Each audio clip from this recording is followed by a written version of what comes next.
Welcome everybody. So this is a careers showcase from Swansea University on the subject of paramedic science. What I've got for you today is we have a two-part presentation. The first one looking at the career of a paramedic and the potential options that will provide to you. So the different directions that you can move your career into and the different sorts of pathways available. And then as a second part of the presentation, we've got an example of how we would teach this to you at Swansea University. So using Swansea University's BSc Paramedic Science course as an example. Okay, so who am I? Why am I talking to you? So first off, my name is Ben. I was where you guys are in 2008. So I wanted to join the ambulance service. I wanted to become a paramedic and I didn't fully know how. And I joined a direct entry foundation degree program at Coventry University. I stayed there for a few years and I trained and worked in the West Midlands Ambulance Service. I also worked as an employee of the West Midlands Ambulance Service on their patient transport services whilst studying for my paramedic degree. On qualifying, I went down to the South East Coast Ambulance Service and I was down there for 6 years. And during that time, I was both an operational paramedic working on the road, as we say, delivering not sort of autonomous patient care for responding to 999 calls over 24-hour shift patterns. And I did that for 5 years. And then I moved into a management role. So I worked in organising and liaising with practice education. So when paramedic students come out and they go out into practice and they get taught by paramedics, they need people to organise all of that. So I did that for the ambulance service, looking after and maintaining standards in practice education. I also worked as a lecturer within a university in the South East. So I had management and education roles. And I joined Swansea University last year in 2019. So let's talk a little bit about education. So to become a paramedic nowadays, you're going to need a degree. And that is typically a Bachelor of Science degree, and it has to be a Bachelor of Science degree because it's a science-based profession. And that's going to be in paramedic science. So the education of paramedics has changed. So when they first were kind of brought out in the 1980s, they had very limited abilities and they would carry a defibrillator and pretty much that was it. And this sort of abilities and technology and the drugs they carry and the skills they can do developed with time at different places, at different speeds, internationally. So lots of different countries were doing different things, and the term paramedic, really started to take shape and form and become regulated in the early 2000s within the UK.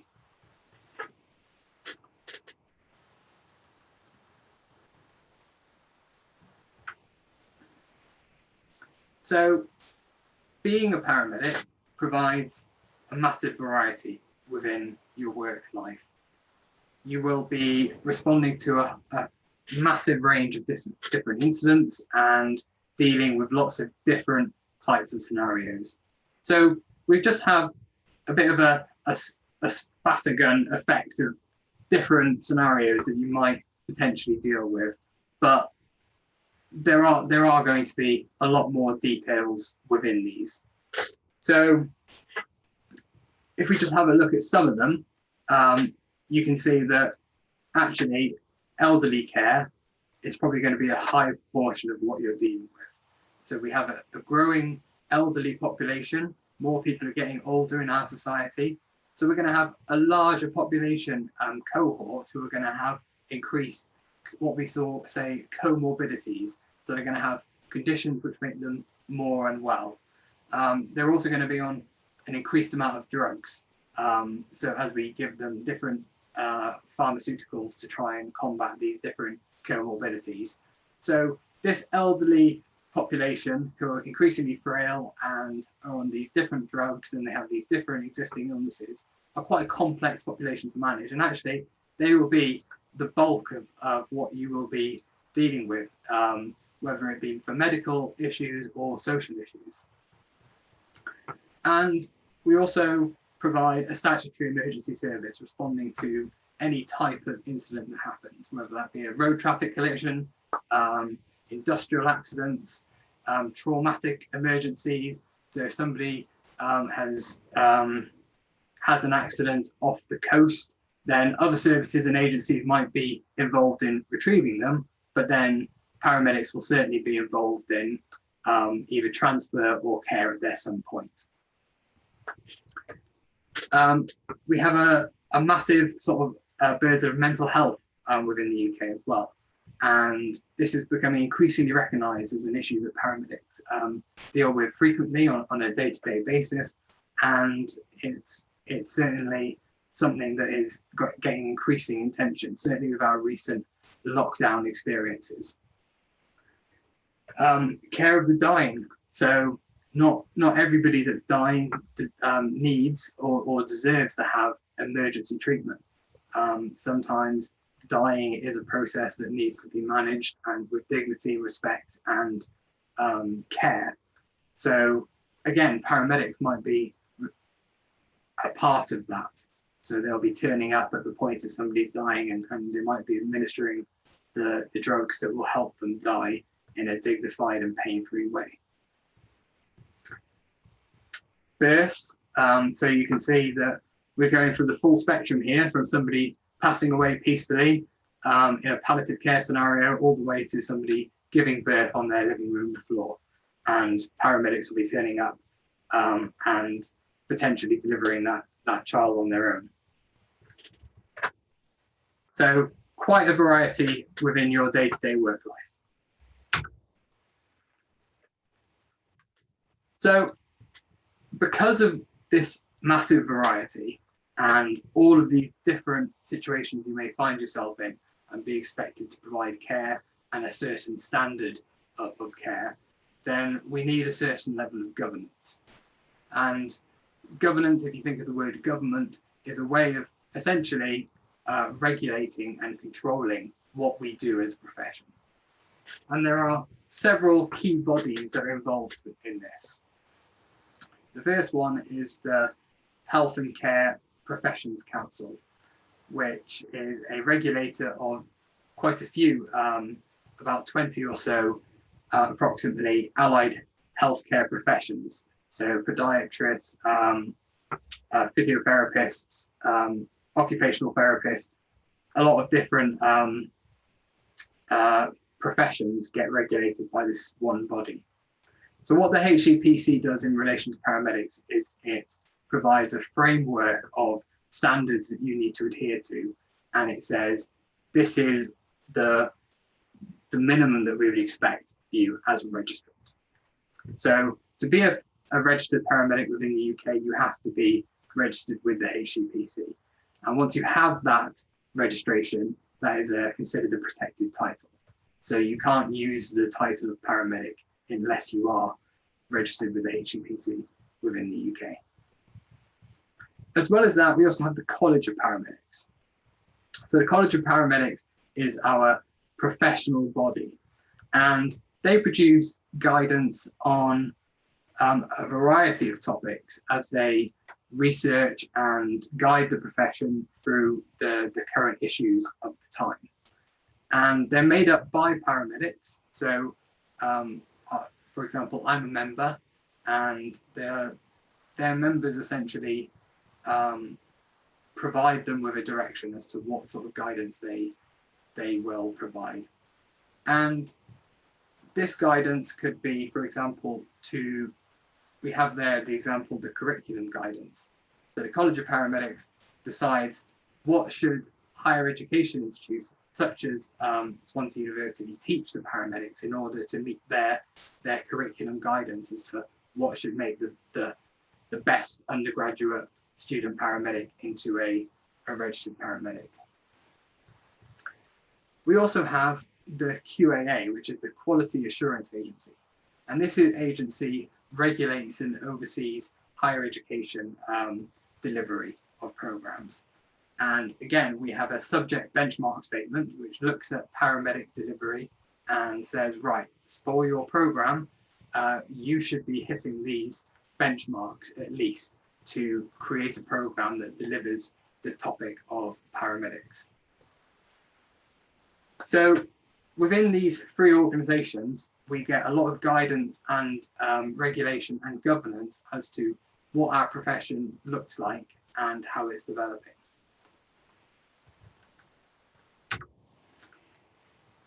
So within the UK, there are currently 28,000 approximately paramedics currently. And the bulk of these are going to be employed by ambulance services. And as you can see, I've put the different ambulance services that are across the different regions of the UK.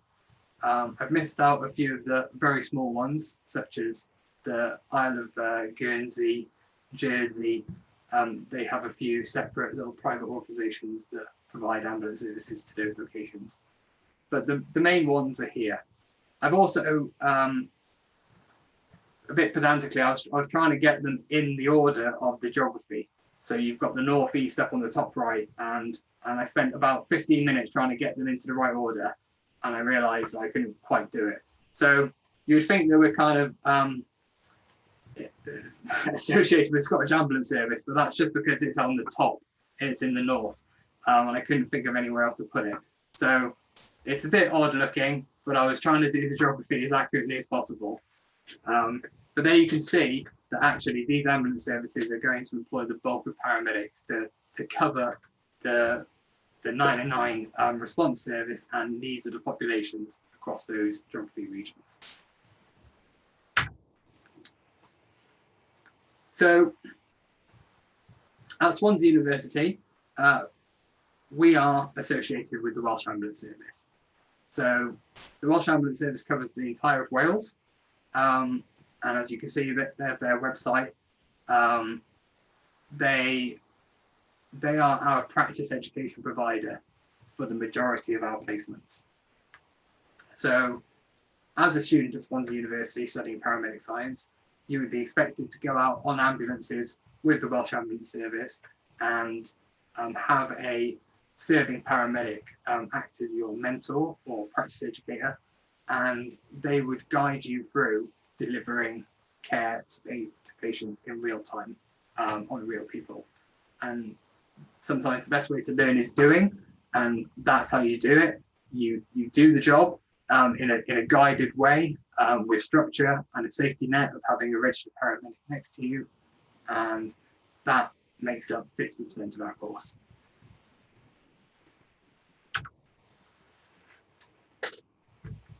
So where can a paramedic work? That's the question. It's basically our office is everywhere. So anywhere that people get injured, you can expect to find paramedics trying to respond to that area. Any questions there? Sorry. Will, you trying to say something?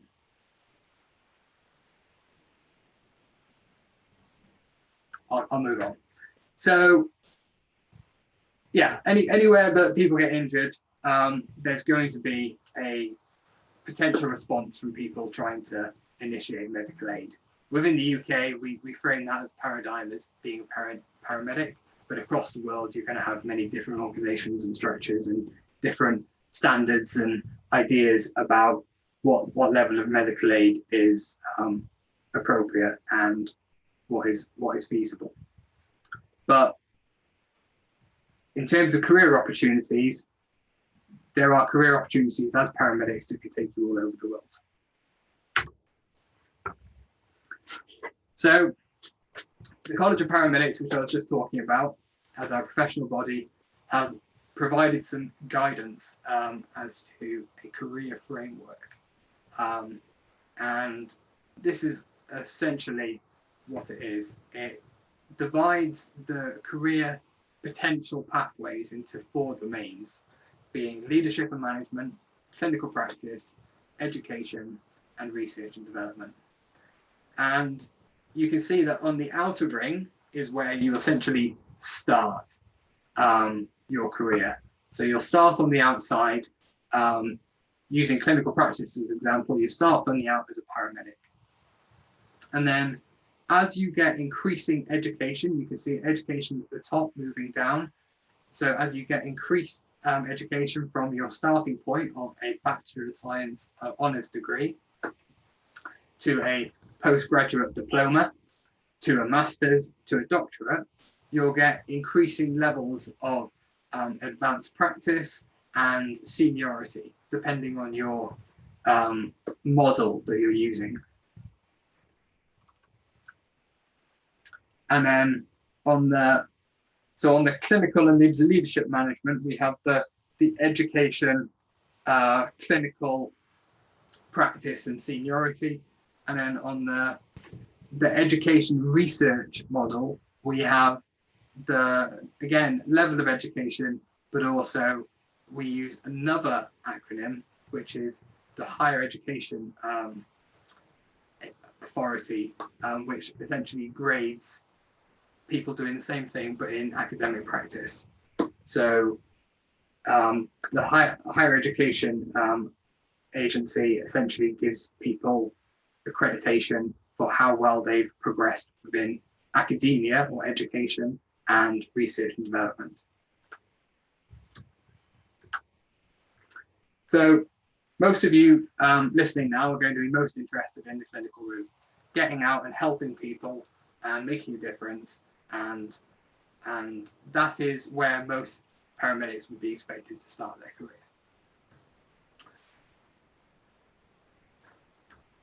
As you can see, you can start as a paramedic and you have the opportunity to progress to becoming a specialist. And when you become a specialist, generally you take a specialism within a smaller cohort of patients.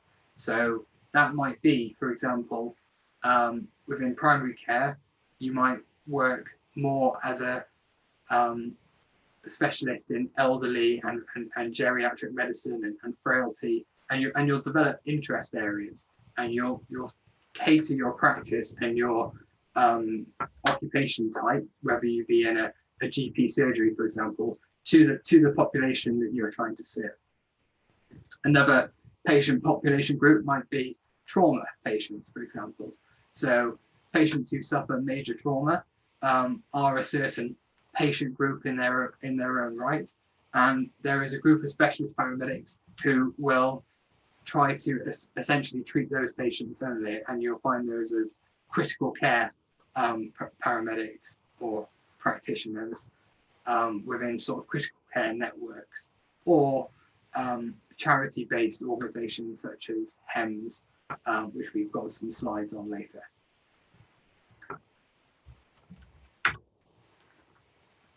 So this is where you're likely to start out. As an ambulance service paramedic, you would normally crew up an ambulance. We like to say crew, and you're going to be working with another person, and they might not be another paramedic. They could be a non-registered ambulance clinician, such as a technician or an emergency care support worker or an emergency care assistant, or an associate ambulance practitioner. There's lots of different sort of mnemonics and denominations that are a similar thing, but they're non-professionally registered members of the emergency ambulance team. Or you could potentially work solo on a rapid response vehicle, or a solo response vehicle.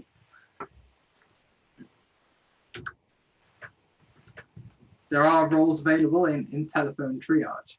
So again, there are thousands of calls coming into 999 and 111 every day, and clinicians, paramedics and nurses, mental health clinicians, but with the focus being on paramedics, they can help triage. So triage is a French word meaning sort. They can help sort out those phone calls and work out who is the sickest, who needs specific advice, who needs an ambulance resource, who may not need an ambulance resource. And doing that over the telephone is a very different skill set to working directly in front of somebody, where you can get a lot of extra information from senses, asking, touching, clinical examination, doing observations. So telephone triage is a specialist skill within itself. And it's sort of increasingly, it's a growing area that is getting sort of innovation within it, as well as we get telemedicine. So you have lots of technology options such as FaceTime and digital videos, and people have smart devices that will be able to measure their heart rate and upload data. So there's an element of telemedicine within that as well, which is an interesting and growing area.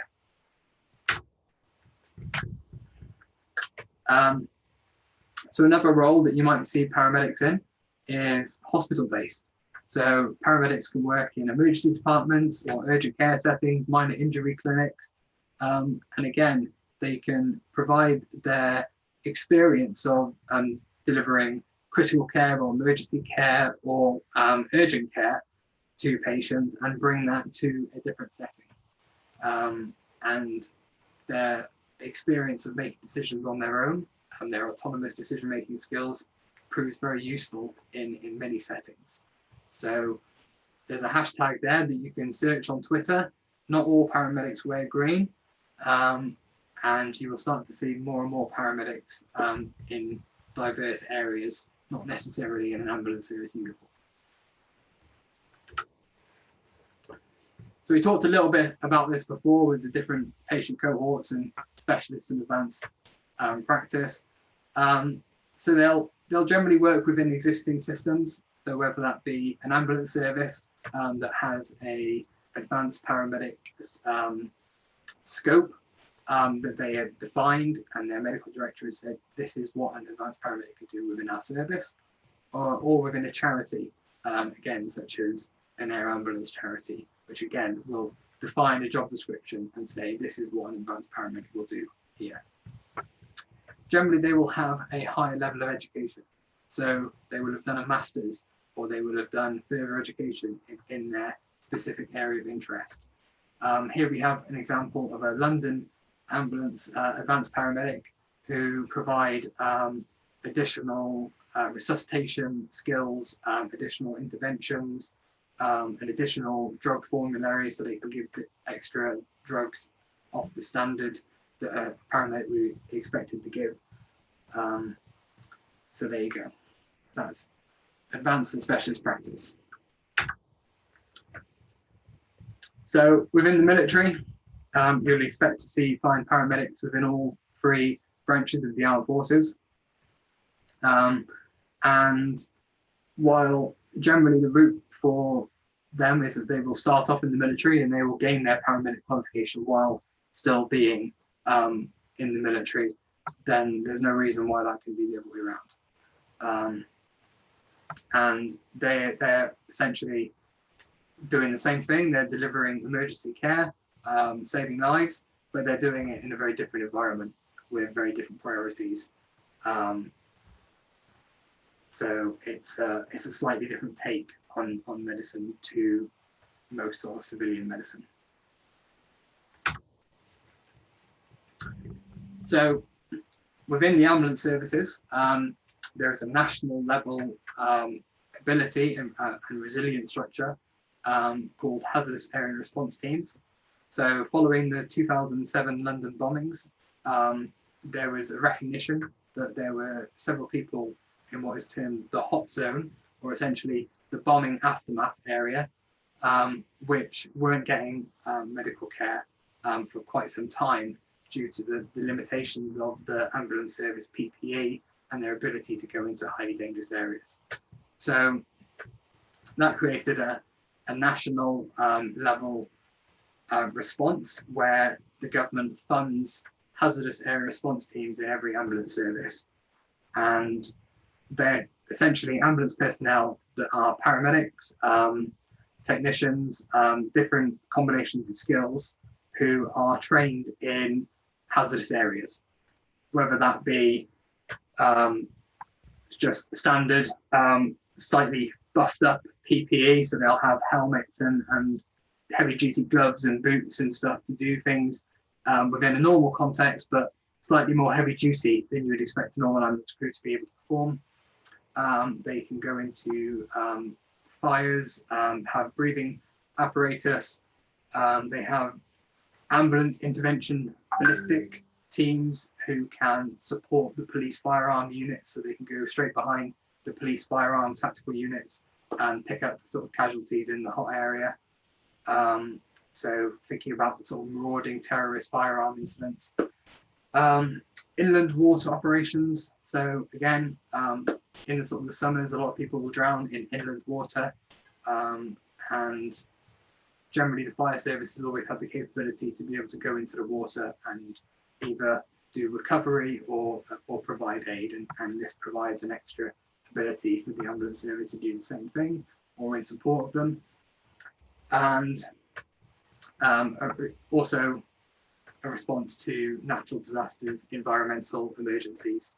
So recent flooding across Wales, as an example, you would have seen hazardous area response teams being able to provide medical care in areas that normal ambulance crews wouldn't have been able to access. Powered respiratory protective suit, quite a big acronym there, but essentially your highest level of infectious disease prevention control. So a completely fully contained suit that you can breathe, and it won't allow any infectious vectors to get through. Talked about a little bit about breathing apparatus. So again, breathing in areas with toxic fumes, smoke, hazardous areas, and a gas-tight suit and extended duration breathing apparatus. So you get both of the best of both worlds there. You get to breathe in very toxic environments, but also you get an element of infectious, or that'll be your sort of your nerve agent level protection. So a bit of overload of information on that slide, but basically they provide extended capability into hazardous areas. And there we have an example of the Welsh Ambulance Service, all dressed up in different levels of PPE that they can provide. So you've got the different ones I mentioned. Okay. So we talked a little bit about working within a charity. So there are several charities across the UK that provide critical care to patients at the roadside, and paramedics will often work within these charities either alongside doctors or independently. And this is an example of the Welsh version of that, which is the Emergency Medical Retrieval and Transport Service, or EMERTS in colloquial slang. And there is a link there to follow if you want to get more information on them. So I believe they have 4 helicopter bases around Wales, and it's a charity that's funded by the people of Wales for anybody within Wales to receive critical care at the point of need.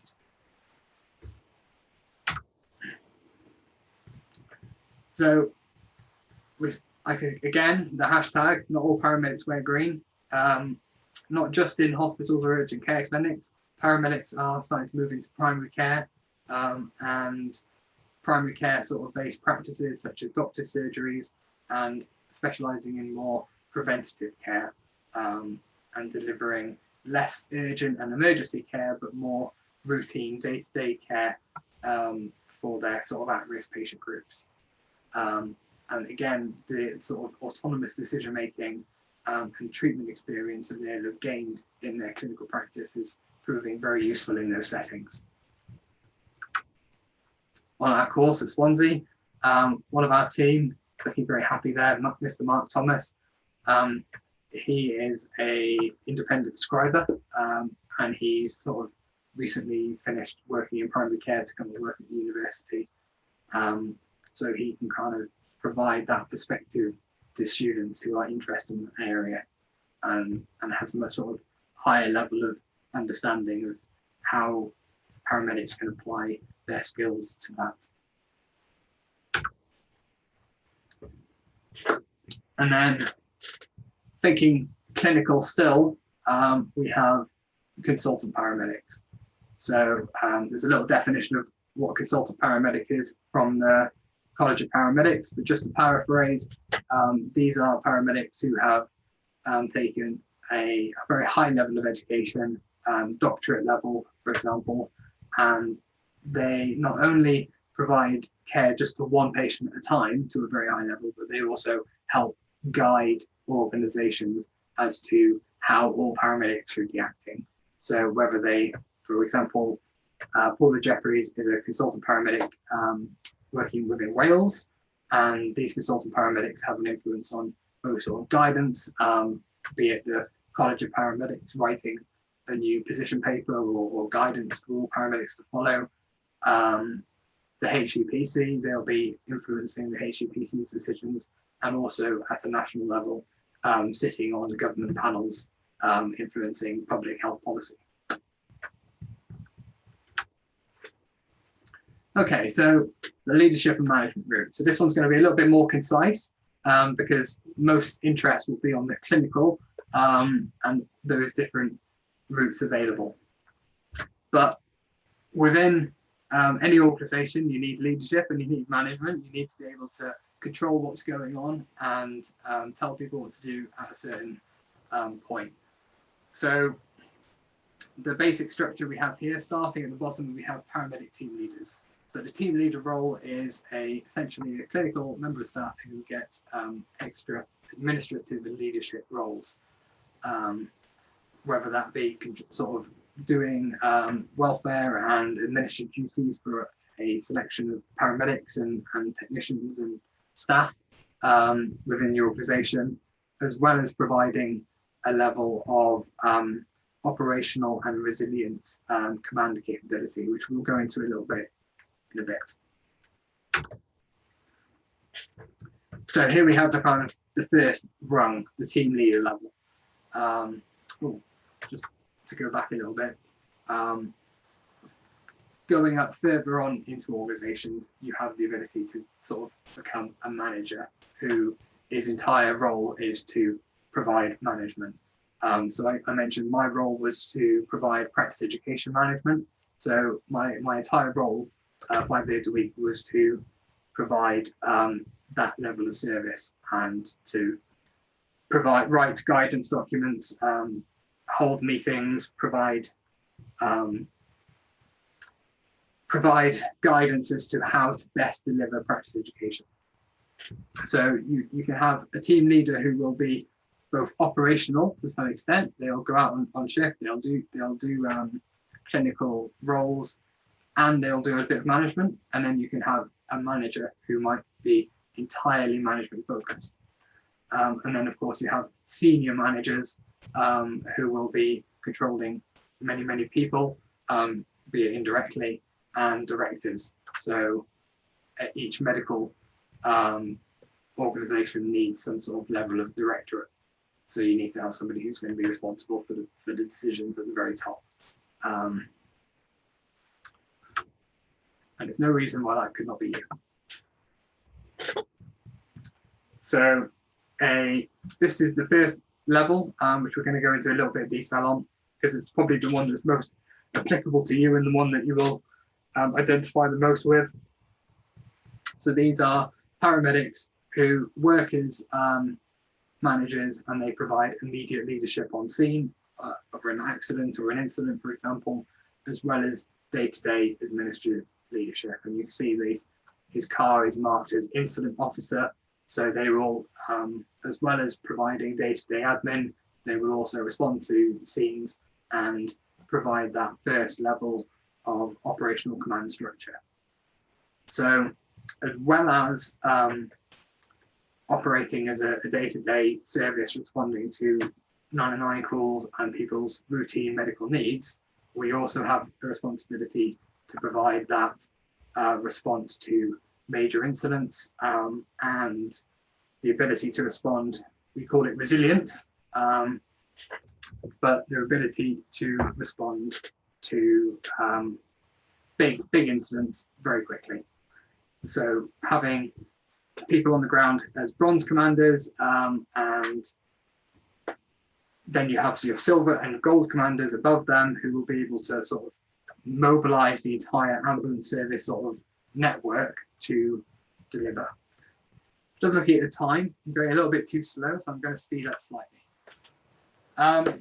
So here we have an example of how that operations directorate is organized within an ambulance service. So I'm not going to go into detail here, it's just to show you that in the day-to-day running of an ambulance service, there is going to be a lot of people involved in how to actually keep that service on the ground.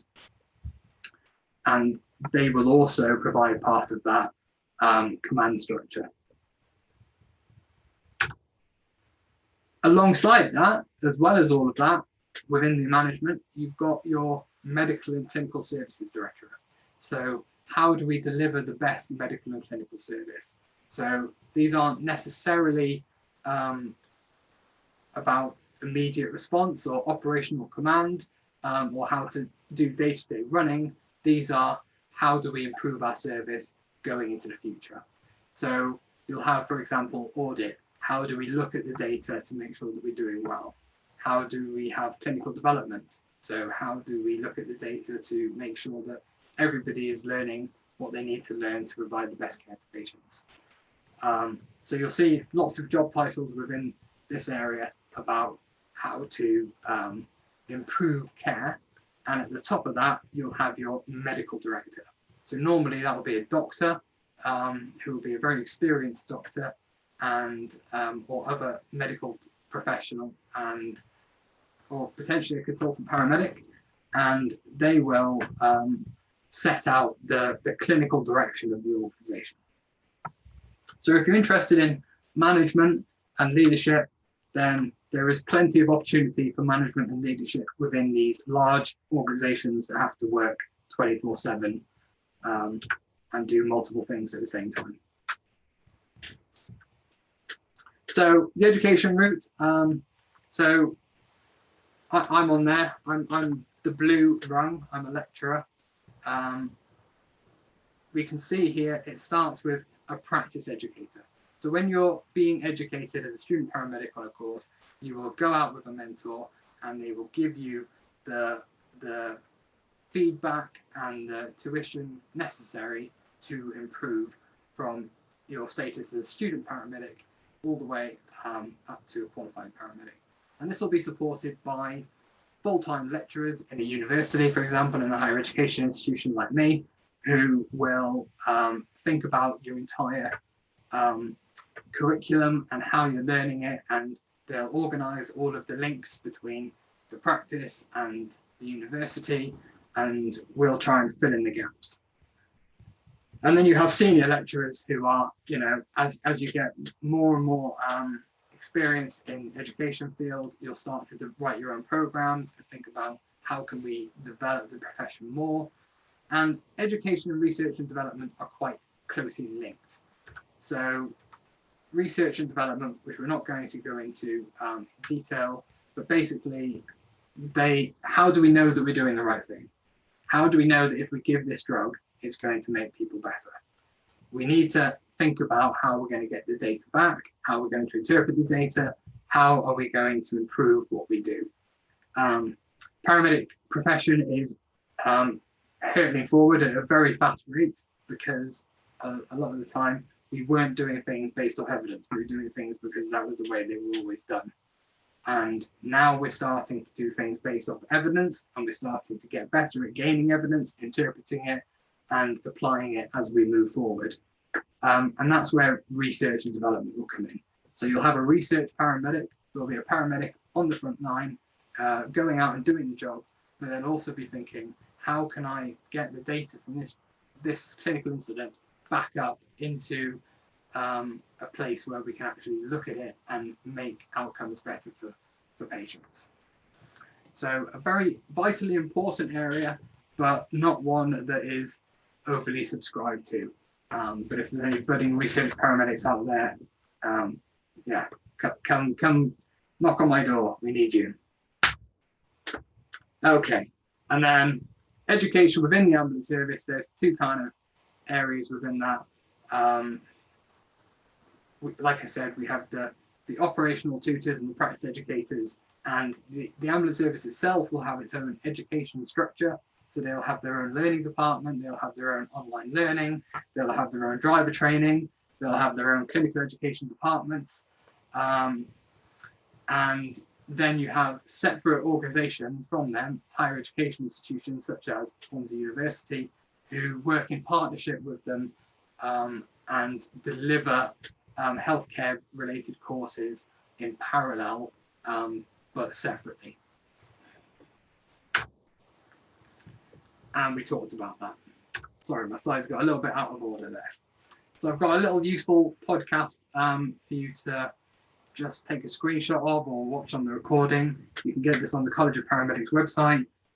It's about the rotational model of working in Wales, and it's how we can use advanced paramedics in several different settings, whether it be GP surgeries, out on the road providing advanced sort of clinical diagnosis in a traditional setting, or also up in the control room providing telephone triage. And it's using them in several different areas. And we have Andy Swinburne, who's the Assistant Director of Paramedicine for the Welsh Ambulance Service, talking with Gary Strong, who is a College of Paramedics CPD National Lead. So I'm sure that would be an interesting podcast. Right, I'm going to stop there for a bit. If I just check with Rhian and James about how we're doing for time, and if we take some questions at that point. And a lot of the questions are about the course at Swansea. So I think just to move through and see if we can answer any through the slides now, and then move on if there's any questions at the end. Okay, jolly good.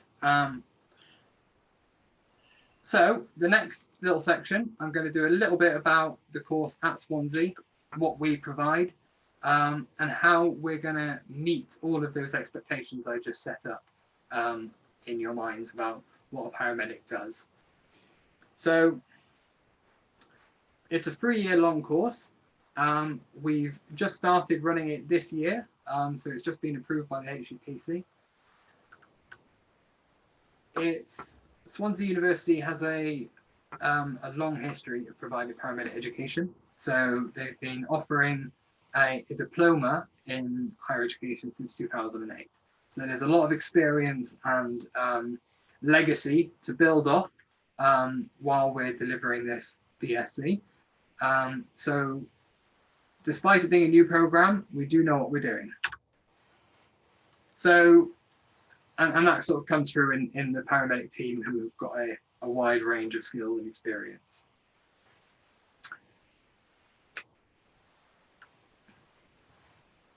So we did actually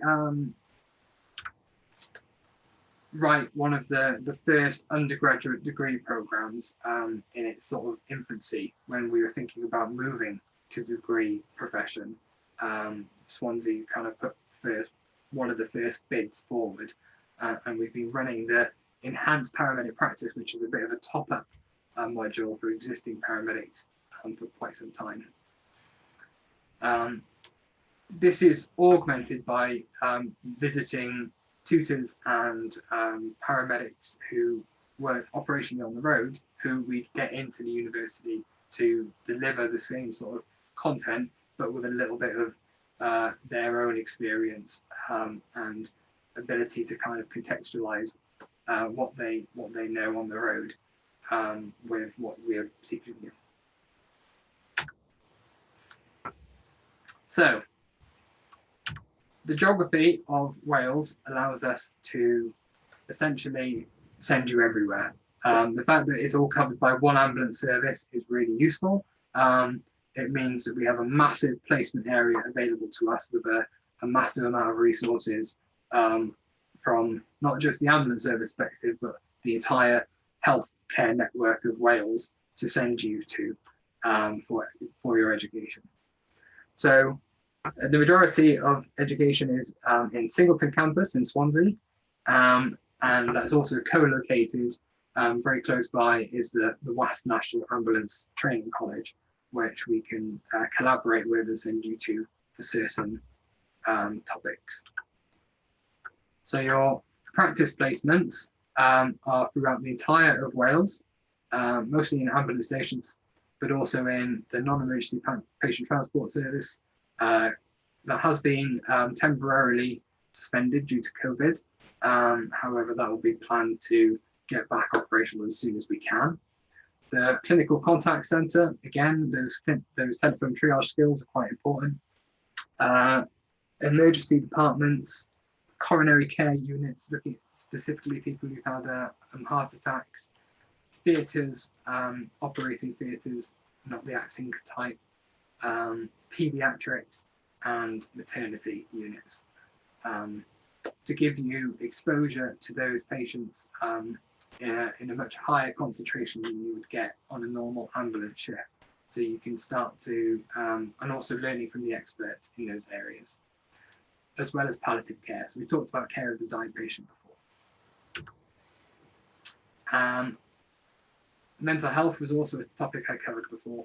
So we're sort of realizing how important it is, and we've decided to kind of put that quite strongly in our education of this new course, due to the fact that it's always present in assessment of somebody's entire holistic assessment. Okay, so course structure. So there's 5 modules in the first year, there's 5 modules in the second year, and there's 4 modules in the third year. So it's an intense academic experience. There is a lot of time management needed. There is a lot of study in your own time needed. The cohort that have just started now, because they started in COVID pandemic time, they're starting to get to grips with online learning and learning at home, which is proving interesting because it was never intended to be an online learning course, but actually it's showing a lot of advantages, and it's getting them into time management really early, and it's showing them how much they need to kind of put in of their own time anyway to actually fully understand the material. So it's producing dividends which were a little bit unexpected. So as part of the screening process, as part of our admissions process, there is occupational health checks and a DBS, so a disclosure barring service. So we need to ensure that we have fitness to practice of all potential students. There is funding available from the Welsh government by proxy of Health Education Improvement Wales. I'm not going to go into too much detail about these because we have an admissions email address and details which I can provide to you.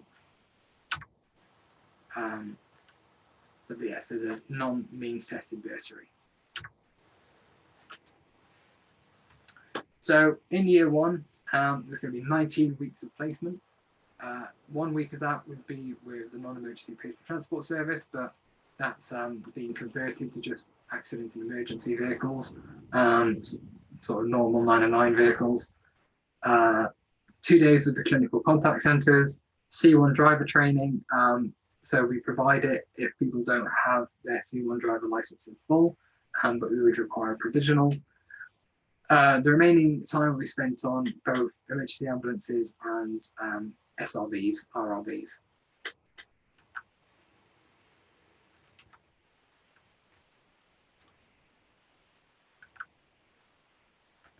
So year 2 placements. There's 21 weeks placement in total. 12 weeks of this will be spent experiencing frontline duties, and 9 weeks of it will be in specialist placements. So very similar to that overview geography slide. It's all the different areas and the advantages that they can give you. In year 3, we're really looking to create people's own independent clinical decision making and their autonomous ability to make those decisions and assess patients. So we'll be sending them out with advanced paramedic practitioners. So you'll start to experience some specialist paramedic practice and their rotational model. So that podcast will have some relevance if you think about year 3 and how to develop some more independent thinking clinicians.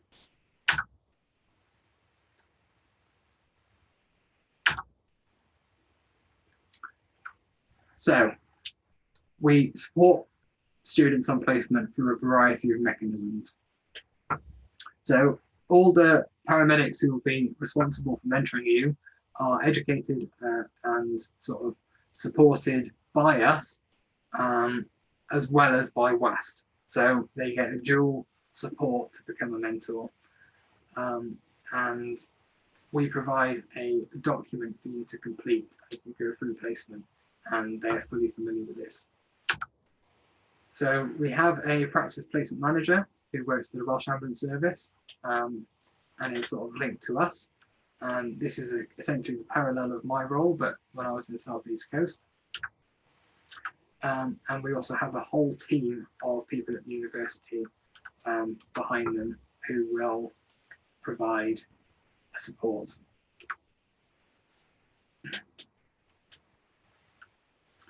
So one thing to remember is we will try and send you all over Wales, and we will try and mix it up a bit. So you're not going to be in one place within Wales for the entire 3 years.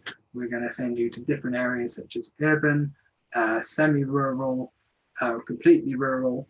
So if you're in the middle of Powys teaching, you can see that there's not that many hospitals. So the amount of time that you're going to be with the patient and making decisions on your own is going to be extended. So we have to think about giving you that range of experience. And you'll find that the paramedics in those different areas operate quite differently due to their geographical constraints as well.